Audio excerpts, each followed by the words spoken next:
Chinese temple చూడడం ఇదే first time. Wow wow wow wow wow wow wow.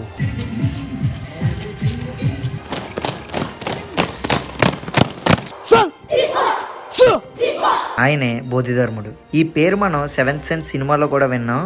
కానీ ఆఫ్రికాలో ఉన్న ఈ చైనీస్ టెంపుల్కి, ఈ వీడియోకి, బోధిధర్ముడికి, కుంఫుకి అసలు కనెక్షన్ ఏంటి అని కన్ఫ్యూజ్ అవ్వకండి. చివరి వరకు చూస్తే మీకే ఒక క్లారిటీ వస్తుంది. ఇప్పటి వరకు చూసింది ఒక ఎత్తు, ఇక నుంచి చూడబోయేది ఒక ఎత్తు. హాయ్ ఫ్రెండ్స్, నేను మీ Mani. Welcome to my channel. Africa ట్రిప్లో భాగంగా ప్రజెంట్ అయితే మనం జాంబియా దేశం క్యాపిటల్ సిటీ అయిన లుసాకాలో ఉన్నాం. నా లాస్ట్ వీడియోస్ అన్నీ మీరు చూస్తుంటే మీకు నచ్చాయని అనుకుంటున్నాను. సో ప్రజెంట్ అయితే మనం లుసాకా టౌన్లో అయితే ఉన్నాం. ఇక్కడ మనం ఒక బ్రోతో అయితే స్టే చేస్తున్నాం అనమాట. సో తెలుగు ఆయనే వర్మ బ్రో అని చెప్పి నా లాస్ట్ వీడియోలో కూడా మీరు చూసుంటారు. తర్వాత టెంపుల్కి, తర్వాత ఒక చిన్న వైల్డ్ లైఫ్ శాంచురీ అనే ఆ ప్లేస్కి వెళ్ళాం. చాలా అంటే చాలా బాగుంది. సో ఈరోజు ఏంటంటే ఒక డిఫరెంట్గా అయితే ట్రై చేయబోతున్నాం అనమాట.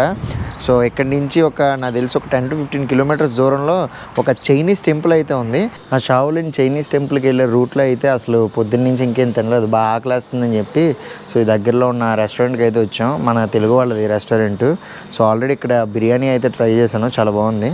ఇప్పుడైతే బ్రేక్ఫాస్ట్ చేయడానికి వచ్చాను. ఓన్లీ సండేస్ అయితే ఇక్కడ మన తెలుగు స్టేట్స్లో దొరికే బ్రేక్ఫాస్ట్ అయితే దొరుకుతుందట. సో మంచిగా కాసేపు కూర్చొని ప్రశాంతంగా బ్రేక్ఫాస్ట్ చేసేసి తర్వాత అయితే ఆ షావులిన్ టెంపుల్కి అయితే వెళ్దాం అనుకుంటున్నా.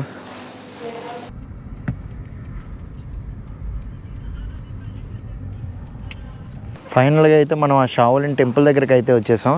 చూస్తున్నారు కదా నా బ్యాక్గ్రౌండ్లో, చాలా పెద్ద టెంపుల్. ఇది ఆఫ్రికాలోనే మొదటి చైనీస్ టెంపుల్ అనమాట. సో మొదటి షావులిన్ టెంపుల్. ఇక్కడ మనం చాలా ఇంట్రెస్టింగ్ విషయాలు అయితే చూడొచ్చు. చాలా విశాలంగా ఉంది చూడండి. దాదాపు 20,000 స్క్వేర్ మీటర్ల ప్లేస్లో అయితే ఈ టెంపుల్ అయితే ఉంటుంది. దాదాపు ఒక 4,000 స్క్వేర్ మీటర్ల ప్లేస్లో అయితే టెంపుల్ కన్స్ట్రక్ట్ చేశారంట. 2019లో టెంపుల్ అయితే స్టార్ట్ చేశారు కన్స్ట్రక్ట్ చేయడం. 21లో అయితే కంప్లీట్ అయింది.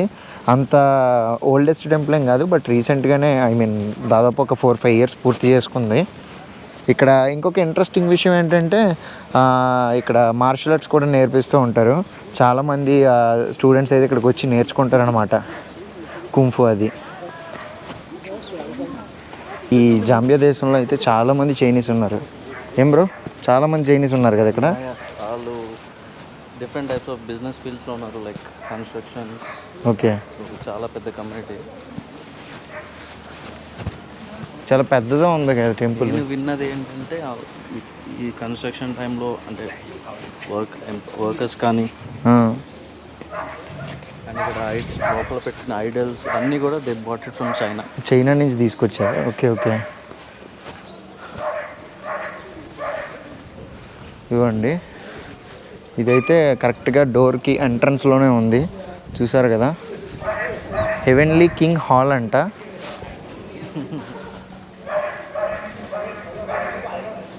మనం చాలా వరకు థాయిలాండ్, తర్వాత సౌత్ ఈస్ట్ ఏషియన్ కంట్రీస్లో అయితే ఇలాంటి టెంపుల్స్ అయితే కొన్ని చూడొచ్చు.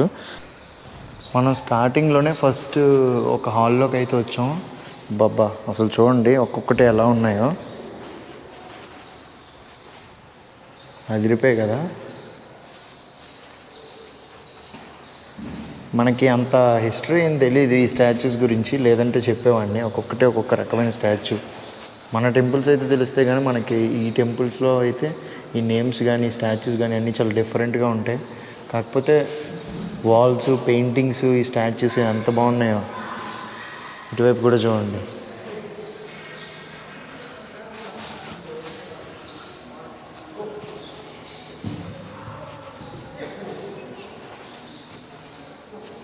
నేను విన్నది ఏంటంటే చాలా వరకు చైనీస్ స్టాచ్యూస్ కానీ చైనీస్ కల్చర్లోని మన హిందూ కల్చర్లో ఉండే కొన్ని స్టోరీస్ కూడా సిమిలర్గా ఉంటాయి అన్నట్టు విన్నాను కొందరు చైనీస్ ఫ్రెండ్స్ నుంచి.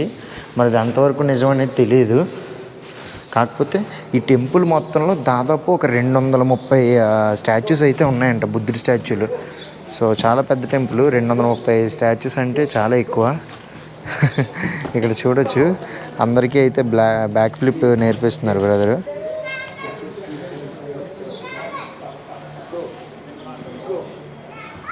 అయ్యా,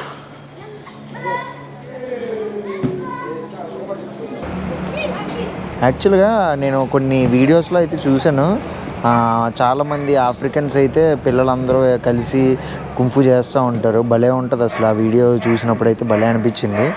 ప్రజెంట్ అయితే ఇప్పుడు మేము వచ్చే టైంకి అయితే ఇంక కనబడట్లా. హాయ్. నాకు తెలిసి వీళ్ళకి ప్రాక్టీస్ చేయడానికి టైమింగ్స్ ఉంటాయి అనుకుంటా. ఆ టైంలో వస్తే మనం చూడొచ్చు. ఇక్కడేమో ఇంకొక హాల్ ఉంది. ఈ విగ్రహాలు చూడండి అసలు ఎలా భలే ఉన్నాయి. లోపలేమో మ్యూజిక్ వేశారు.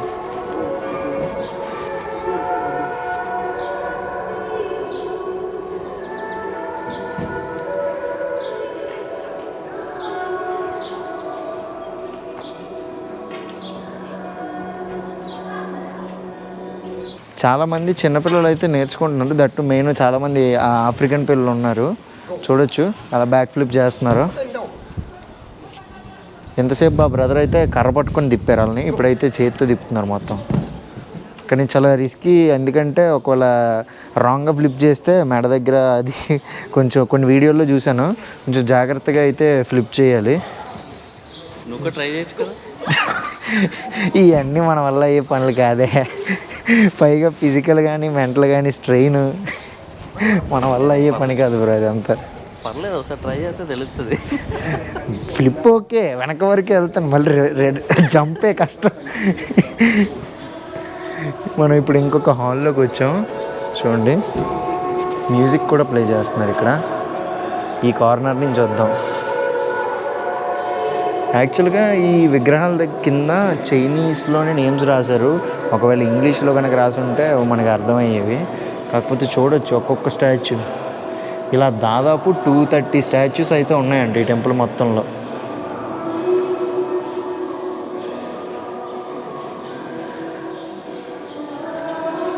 బాగున్నాయి కదా, చాలా మంచి కలర్ఫుల్గా కనబడుతుంది టెంపుల్ అంతా నాకు. కానీ ఒకటే, ఈ ఓజీ వైబ్ వల్ల చైనీస్ చూసిన జాపనీస్ లాగా చైనీస్ ఈ పాట వింటున్నా వషి వషి వాషి వాషి.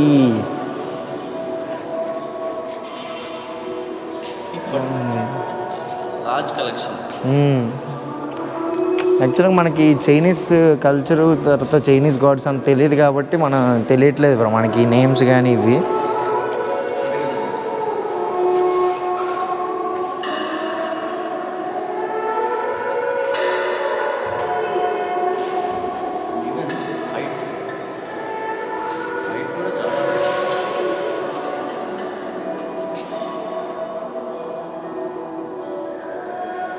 కొన్ని విగ్రహాలు చూస్తే రాముడు కృష్ణుడిలాగా అనిపిస్తున్నాయి నాకు. నాకే అలా అనిపిస్తున్నాయా, మీకు కూడా అలా అనిపిస్తున్నాయి? సడన్గా చూడగానే నాకైతే బాణంలా అనిపించింది రాముడి విగ్రహంలో.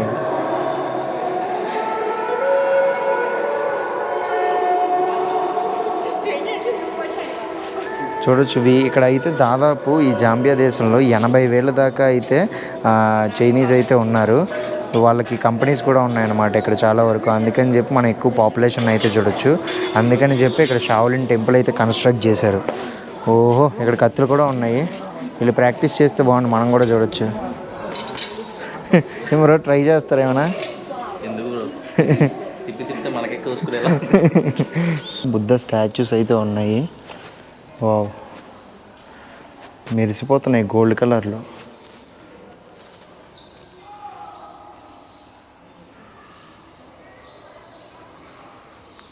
చాలా పెద్దగా ఉంది టెంపుల్.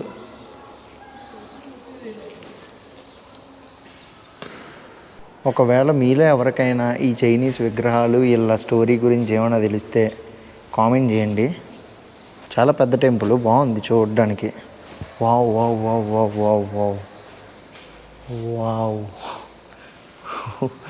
ఎంత పెద్దది ఉందో అసలు, భలే కట్టారు అసలు. చిన్న చిన్న విగ్రహాలు చూడొచ్చు, ప్రతిదీ చిన్న చిన్న డీటెయిలింగ్ కూడా చాలా బాగుంది. అంత పై వరకు అసలు భలే కన్స్ట్రక్ట్ చేశారు. కలర్ఫుల్గా భలే కనబడుతున్నాయి. నాకు తెలిసి ఇది ఒక థీమ్ అనుకుంటా, ఏదో స్టోరీ బేస్డ్ అనుకుంటా ఇదంతా. ఇక్కడ ఇంత పెద్ద చైనీస్ టెంపుల్ చూసి నేనైతే ఫస్ట్ షాక్ అయ్యాను. ఇంత పెద్దగా ఉంటుందని నేను ఎక్స్పెక్ట్ చేయలేదు. ఎందుకంటే ఇప్పటివరకు చాలా ఆఫ్రికన్ కంట్రీస్లో నేను చర్చిలు చూశాను, మసీదులు చూశాను, అక్కడక్కడ హిందూ టెంపుల్స్ చూశాను, కానీ చైనీస్ టెంపుల్ చూడడం ఇదే first time. That Shaolin temple. ఇక్కడ వీళ్ళు మార్షల్ ఆర్ట్స్ అయితే నేర్పిస్తారు, కుంఫు, ఇంకా ఎడ్యుకేషన్ కూడా ప్రొవైడ్ చేస్తారనమాట ఫ్రీ ఆఫ్ కాస్ట్కి. సో చాలామంది ఆ పిల్లలకి వీళ్ళు అయితే ఉచితంగా మార్షల్ ఆర్ట్స్ నేర్పిస్తున్నారు, ఎడ్యుకేషన్ ఇస్తున్నారు, వాళ్ళకి ఫుడ్ ప్రొవైడ్ చేస్తున్నారు, అండ్ వీళ్ళకి ఫండింగ్ అనేది ఉంటుందన్నమాట. ఈ డిఫరెంట్ చైనీస్ కమ్యూనిటీస్ నుంచి వీళ్ళకి ఫండింగ్ ఇవ్వడం కానీ, లేదంటే ఇక్కడికి ఎవరైనా వచ్చిన టూరిస్టులు వాళ్ళకి ఎంతో కొంత ఫండింగ్ ఇవ్వడం కానీ, ఈ రకంగా అయితే ఇక్కడ స్కూల్ అయితే వీళ్ళు నడిపిస్తున్నారు, మార్షల్ ఆర్ట్స్ స్కూలు. 2019లో వీళ్ళైతే కన్స్ట్రక్షన్ స్టార్ట్ చేసినప్పుడు వీళ్ళ మెయిన్ ఎయిమ్ ఏంటంటే ఇది ఒక స్కూల్ లానే కాదు, ఇక్కడ చాలామందికి కుంఫు మీద కానీ ఆ కుంఫు సినిమాలు అవి చూసి వీళ్ళకి చాలా ఇన్స్పైర్ అయితే అయ్యారనమాట ఇక్కడ జాంబియన్స్ కానీ ఇంకా చాలామంది ఆఫ్రికన్స్. సో ఒక కుంఫు మాస్టర్ అయితే అది గమనించి వీళ్ళకంటూ ఒక డెడికేటెడ్ ప్లేస్ అయితే ఉంటే వీళ్ళ ఇంకా చైనీస్ కల్చర్ నేర్చుకుంటారు, ఇంకా ఈ మార్షల్ ఆర్ట్స్ అనేవి నేర్చుకుంటారని చెప్పేసి ఇనిషియేటివ్ తీసుకుని చైనీస్ కల్చరల్ మిషన్ వాళ్ళతో అయితే కలిసి టైఅప్ అయ్యి చైనీస్ గవర్నమెంట్ నుంచి కొంత ఫండింగ్ కూడా వచ్చింది వీళ్ళకి. సో ఆ రకంగా అయితే ఈ షావులిన్ టెంపుల్ని అయితే కన్స్ట్రక్ట్ చేశారు. సో మార్షల్ ఆర్ట్స్ అవి నేర్చుకోవడానికి ఎడ్యుకేషన్కి సపరేట్ ప్లేస్ ఉంటుంది, టెంపుల్ పరంగా అయితే సపరేట్ ప్లేస్ ఉంటుంది అనమాట. నేను ఇందాక చెప్పినట్టు దాదాపు 200కు పైగా బుద్ధుని విగ్రహాలు అయితే వీళ్ళు చైనా నుంచి అయితే ఇంపోర్ట్ చేశారు. ఈ టెంపుల్లో మెయిన్ స్పెషాలిటీ అదే. సో చాలా కలర్ఫుల్గా ఉంటుంది అండ్ చాలా మంచి ప్లేస్ కూడా. ఈవెన్ బయట వాళ్ళు ఎవరైనా వచ్చినప్పుడు కూడా ఈ షావులిన్ టెంపుల్లో అయితే మార్షల్ ఆర్ట్స్ అవి నేర్చుకోవచ్చు. కాకపోతే దానికంటూ సపరేట్ పేమెంట్ ఉంటుందన్నమాట. ఈ చిన్నపిల్లలు మాత్రం ఈ జాంబియన్స్కి అయితే ఫ్రీ ఆఫ్ కాస్ట్కే నేర్పిస్తున్నారు. ఇఫ్ వేరే కంట్రీ వాళ్ళు ఎవరైనా వచ్చి నేర్చుకుంటే కనుక వాళ్ళ దగ్గర నుంచి అయితే కొంత మనీ అయితే ఛార్జ్ చేస్తున్నారు. ఈవెన్ నార్మల్గా అసలు నేర్చుకోవడానికి ఎంత ఏంటి అనేది అడిగితే చెప్పారనమాట, బిగినర్ లెవెల్ నుంచి అయితే ఉంటుంది. సో 1 నెల నేర్చుకోవాలనుకుంటున్నారా, 2 నెలల, 3 నెలల, సో దాన్ని బట్టి అయితే ఆ పేమెంట్ అనేది ఉంటుంది. సో ఇక్కడ ఉండడానికి అయితే అవ్వదంట. బయట వాళ్ళు ఎవరైనా నేర్చుకోవాలనుకుంటే సో ఇక్కడ స్టే చేస్తూ నేర్చుకోవడం అయితే అవ్వదంట. వాళ్ళు సిటీలో ఎక్కడో స్టే చేస్తూ రోజు వచ్చి ఆ క్లాస్ టైం అయితే ఉంటుంది. సో ఆ టైంలో వచ్చేసి ప్రాక్టీస్ చేసుకొని మళ్ళీ వెళ్ళిపోవాలి. సో ఇక్కడ నైట్ అయితే స్టే చేయడానికి అవ్వదంట. ఇక్కడ ఓన్లీ ఈ జాంబియన్స్ కొంతమందికి మాత్రమే వీళ్ళు స్లాట్స్ లాగా అనమాట, ఎవ్రీ ఇయర్ ఇంతమందికి అని చెప్పేసి తీసుకొని వాళ్ళకైతే నేర్పిస్తున్నారు. సో సర్టైన్ ఏజ్ వచ్చే వరకు అయితే వాళ్ళకి నేర్పించి మిగతాది ఇంకా వాళ్ళు బయటికి వెళ్ళి వాళ్ళ బతుకుదెరువు అయితే వాళ్ళు చూసుకోవాలి. జాబులు అవి ఇవ్వడం అలాంటిదే ఉండదు, కానీ బట్ స్కిల్ అయితే నేర్పిస్తారు. ఆ స్కిల్ నేర్చుకున్న తర్వాత మనం ఎంతవరకు నేర్చుకొని ఎంత బాగా శ్రద్ధ పెట్టి నేర్చుకొని బయటకు వెళ్ళి మన స్కిల్ని అయితే యూజ్ చేసి ఏదైనా చేసుకోవచ్చు. కొందరు ఏంటంటే సెల్ఫ్ డిఫెన్స్ కోసం అయితే వస్తున్నారు. సెల్ఫ్ డిఫెన్స్ తెలుసు కదా, కుంఫు అంటే చాలా ఫోకస్డ్గా, అందరికీ అంత ఈజీ ఏం కాదు నేర్చుకోవడం, చాలా డిసిప్లిన్తో అయితే నేర్చుకోవాలి. చూసారు కదా బుడ్డోళ్ళందరూ భలే ఫైట్ చేశారు, చాలా బాగుంది. కొన్నిసార్లు అయితే వీళ్ళకి ఆ ఫైటింగ్ సెషన్స్ కూడా అవుతూ ఉంటాయంట. ఇప్పుడైతే ప్రజెంట్ మనం వచ్చామని చెప్పి టూరిస్టుల కోసం అవి వాళ్ళు నేర్చుకున్నవి అయితే ప్రాక్టీస్ చేసి చూపించారు. చాలా బాగుంది, ఒక ఊపు వస్తుంది అనమాట చూస్తుంటే, ఓహో అని చెప్పి సౌండ్స్ చేస్తూ వాళ్ళు ట్రై చేస్తున్నారు కదా. సో చూస్తుంటేనే మనకి ఒక గూస్ బంప్స్ ఫీల్ అయితే కలుగుతుంది. చాలా బాగుంది, అందరూ కలిపి చేశారు. ఒక గ్రూప్ ఫోటో కూడా తీసుకున్నాం. ఏం బ్రో నువ్వు కూడా ట్రై చేస్తావా? చూడు బ్రో నెత్తికి కొట్టేసుకోగలవు, నవనాడి నాట్యం ఆడేస్తుంది. ఇక్కడ కనిపిస్తున్నాయి కదా, ఇవన్నీ అయితే ఇక్కడ నేర్చుకునే వాళ్ళ రూమ్స్ అనమాట, పిల్లల రూమ్స్. ఇప్పుడు కరెక్ట్గా ఇదైతే లంచ్ బ్రేక్. కరెక్ట్గా పంక్చువల్ అంటే పంక్చువల్ డిసిప్లిన్డ్గా ఉన్నారనమాట. చాలా 12:30కి ఫుడ్ అంటే 12:30కి బిడేస్తున్నారు ఎగ్జాక్ట్గా. సో మనకి యాక్చువల్గా కొన్ని మూవ్స్ అయితే నేర్పించమన్నాం. అప్పుడు వీళ్ళ మాస్టర్ గారు ఏమన్నారంటే కాసేపు వెయిట్ చేయండి, ఫుడ్ తినేస్తున్నారు, ఫుడ్ తిన్నాక వాళ్ళు తెల్ల బట్టలు వేసుకొని వస్తారు, ప్రొఫెషనల్ బట్టలు వేసుకొని వచ్చాక మీకైతే చూపిస్తారు ఎలాగ ఏంటో అనేది అని అన్నారనమాట. ఇవ్వండి, ఇవన్నీ అయితే రూమ్స్. ఇక్కడ ఉన్న ఫైట్ మాస్టర్ గారిని, తర్వాత ఈ షావులిన్ టెంపుల్ ఇన్ఛార్జ్ గారిని అయితే అడిగామన్నమాట. ఇలా వీడియో తీసుకోవాలి, సో సపరేట్గా ఏమన్నా మాకంటూ ఒక సెషన్లా చూపిస్తారా వీళ్ళ స్కిల్ని అని చెప్పేసి అడిగితే తప్పకుండా అని చెప్పేసి వాళ్ళందరినీ వీళ్ళు రెడీ అవ్వమన్నారు. ప్రజెంట్ వీళ్ళు లంచ్ చేసేగానే వీళ్ళందరూ రెడీ అయ్యి వస్తారు డిఫరెంట్ కాస్ట్యూమ్లో. మనకైతే చాలా బాగా చూపిస్తారు అనమాట. సో అద్భుతంగా ఉంటుంది. వీడియో అయితే చివరి వరకు చూడండి. ఇప్పటి వరకు చూసింది ఒక ఎత్తు, ఇక నుంచి చూడబోయేది ఒక ఎత్తు. సో ఈ half of the remaining video అంతా అసలు సినిమాటిక్ విజువల్స్తో అదిరిపోతుంది, స్లోమో షార్ట్స్తోని. సో తప్పకుండా చివరి వరకు చూడండి. వీడియో అంతా చూశాక మీకు ఎలా అనిపించిందో కామెంట్ చేయండి.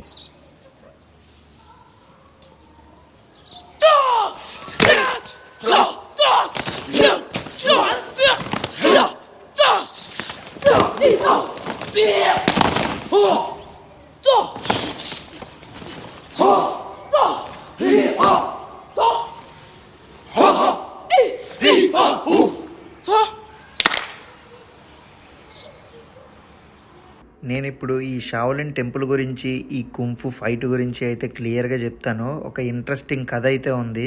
సో మీకు నచ్చుతుందని అనుకుంటున్నాను. చివరి వరకు చూడండి. 1500 సంవత్సరాల క్రితం మన సౌత్ ఇండియాలో పల్లవ రాజ్యానికి చెందిన ఒక యువరాజు ఉండేవారు. ఆయనే బోధిధర్ముడు. ఈ పేరు మనం 7th సెన్స్ సినిమాలో కూడా విన్నాం. కానీ ఆఫ్రికాలో ఉన్న ఈ చైనీస్ టెంపుల్కి, ఈ వీడియోకి, బోధిధర్ముడికి, కుంఫుకి అసలు కనెక్షన్ ఏంటి అని కన్ఫ్యూజ్ అవ్వకండి. చివరి వరకు చూస్తే మీకే ఒక క్లారిటీ వస్తుంది. పల్లవ రాజ్యంలో యువరాజు బోధిధర్మకి రాజ్యం మీద కానీ, సంపద మీద కానీ, పేరు ప్రఖ్యాతుల మీద కానీ దేని మీద అయితే వ్యామోహం లేదు. ఆయన ఒక ఋషిలా మారిపోయి చాలా సంవత్సరాలు ధ్యానంలోనే గడిపేశారు. ఆయన గురువుగారు గౌతమ్ బుద్ధుడు బోధిధర్మునికి ఉత్తరం వైపు వెళ్ళి నువ్వు నేర్చుకున్నది మిగతా వాళ్ళకి నేర్పించమని చెప్పారు. ఆయన కోరిక మేరకు ఉత్తరం వైపు ప్రయాణం సాగించారు. కొండలు కోనలు దాటుకుంటూ ప్రయాణం సాగిస్తూనే ఉన్నారు. బుద్ధుని యొక్క అనుచరుడైన బోధిధర్ముడు వస్తున్నారని తెలిసి వు అనే రాజు ఆయనని ఆహ్వానించడానికి అన్నీ రెడీ చేశారు. ధ్యానం చేసుకోవడానికి మెడిటేషన్ హాల్లు, గార్డెన్లు అన్నీ రెడీ చేశారు. ఈ చైనీస్ రాజు ఊకి 72 సంవత్సరాలు. బోధిధర్ముని ఆహ్వానించడానికి బోర్డర్ వరకు వెళ్ళారు ఈ ఊ అనే రాజు. ఆ రాజు ఇలా అన్నారు, నేను చాలా మెడిటేషన్ హాల్ కట్టించాను, గార్డెన్లు నిర్మించాను, బుద్ధుడు చెప్పిన సందేశాలు ఈ ప్రపంచానికి తెలిసేలాగా చాలా ప్రయత్నాలు చేశాను. నాకు ఇంకా ముక్తి కలుగుతుందా అని అడిగారు. బోధిధర్మ ఆయనతో లేదు, మీకు ముక్తి కలగదు అని చెప్పేసి అక్కడి నుంచి ఆయన ప్రయాణం అయితే కొనసాగించారు. వెళ్ళే మార్గం మధ్యలో చాలామంది ఆయన ఆపడానికి చూశారు, కానీ ఎక్కడా ఆగలేదు. చివరికి ఒక షావులిన్ టెంపుల్ దగ్గర ఉన్న ఒక గృహలో అయితే విశ్రాంతి తీసుకోవడానికి ఆగి అక్కడ ధ్యానం చేయడం అయితే మొదలుపెట్టారు బోధిధర్ముడు. ఈ విషయం తెలుసుకున్న షాన్ గ్యుయాంగ్ అనే ఒక యోధుడు ఆయన ధ్యానం చేసుకున్న చోటుకి వచ్చి బోధిధర్మని అడిగారు, నేను మీ శిష్యుడు అవ్వాలనుకుంటున్నాను అని. ఎందుకంటే బోధిధర్మ కలరీ విద్యలో ఎక్స్పర్ట్.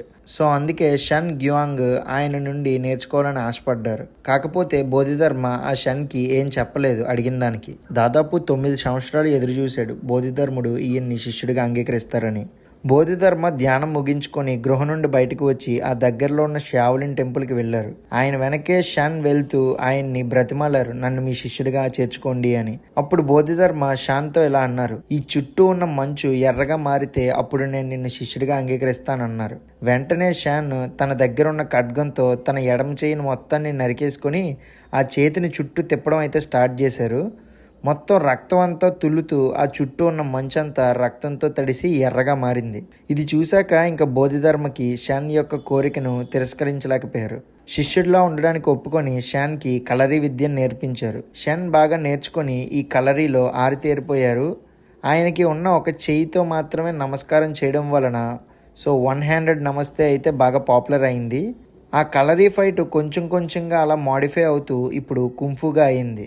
కలరీ అంటే మీలో చాలా మందికి తెలిసే ఉంటుంది. ఇండియాలో చాలా పాపులర్ మార్షల్ ఆర్ట్ అండ్ చాలా పురాతనమైంది ఫైట్. పూర్వంలో ఈ కలరీ విద్యని క్రూర మృగాల నుండి రక్షించుకోవడానికి ఆత్మరక్షణగా ఉంటుందని నేర్చుకునేవారు. సో బోధిధర్ముడు చైనా వైపు వెళ్తూ ఈ విద్యని షాన్కి నేర్పించారు. ఇంక ఇప్పుడు పాపులర్ అవుతున్న ఈ కుంఫు ఫైట్ ఎక్కడి నుండి మొదలైంది అని చూసుకుంటే దాని మూలం ఇండియానే. కానీ ఈ కుంఫు అనేది ఆత్మరక్షణ కోసమే నేర్పిస్తాం, కానీ బలాన్ని చూపించడానికి కాదు అని ఇక్కడ ఉన్న మాస్టర్ అయితే చెప్పారు. యాక్చువల్గా వీళ్ళకి నేర్పిస్తున్న ఈ మాస్టర్ కూడా ఒక ఆఫ్రికనే. ఈయనది కెమెరాన్ అనే కంట్రీ.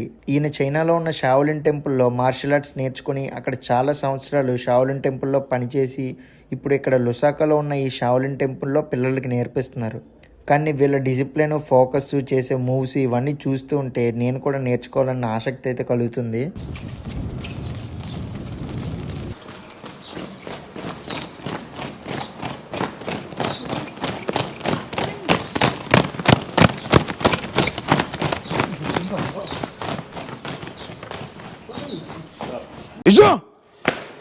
预备，一、二、三、四、五、六、七、八，一、二、三、四、五，一个拐令，两个拳，一、二、三、四、五，三个拳，一、二、四、五、六、七、七。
చూసారు కదా అసలు ఇంత ఎండలో అయితే ఆల్మోస్ట్ ఒక 4-5 అవర్స్ అయితే ఇక్కడే స్పెండ్ చేసాం. చాలా మంచి వీడియో అయితే తీసాం అండ్ బ్రో కూడా చాలా హెల్ప్ చేశారు. నేనైతే స్లోమో షాట్స్ తీస్తూ ఉంటే బ్రో అయితే అసలు గోపురం అంతా హ్యాండిల్ చేశారనమాట. Thank you so much bro. మీకు ఎలా అనిపించింది ఎక్స్పీరియన్స్? నాకు బాగా అనిపించింది. అది నీకు ఎలా అనిపించింది? నాకైతే అసలు చాలా బాగా అనిపించింది. దట్టు వాళ్ళు ఎగురుతూ ఉంటే నాకు అలాగా ట్రై చేయాలని ఉంది కానీ మన బాడీలు సహకరించు. ఏముంది, వీసా ఎక్స్టెండ్ చేసుకో, 1 month ట్రై చేయాలి. డైరెక్ట్ చైనాలో ట్రై చేద్దాం. Since how long you are learning here? Since 2021, it's now 4 years. Yeah, okay. All the best for your future. Nice to meet you. Nice to meet you. Yeah, nice to meet you. So video అయితే మీకు నచ్చిందని అనుకుంటున్నాను. ఈ ఎండలో అయితే అసలు చాలా కష్టపడి 2-3 కెమెరాలు యూజ్ చేసి అద్భుతంగా తీసాం. చాలా ఆల్మోస్ట్ ఒక 1.5 hour అయితే పర్మిషన్ కోసం వెయిట్ చేసాం వాళ్ళందరితో మాట్లాడి. ఈ వీడియో అయితే మీకు నచ్చిందని అనుకుంటాను. నచ్చితే మన ఛానల్ సబ్స్క్రైబ్ చేసుకోండి. మళ్ళీ ఇంకొక ఇంట్రెస్టింగ్ వీడియోతో కలుసుకుందాం. అంటిల్ దెన్ బోయ్.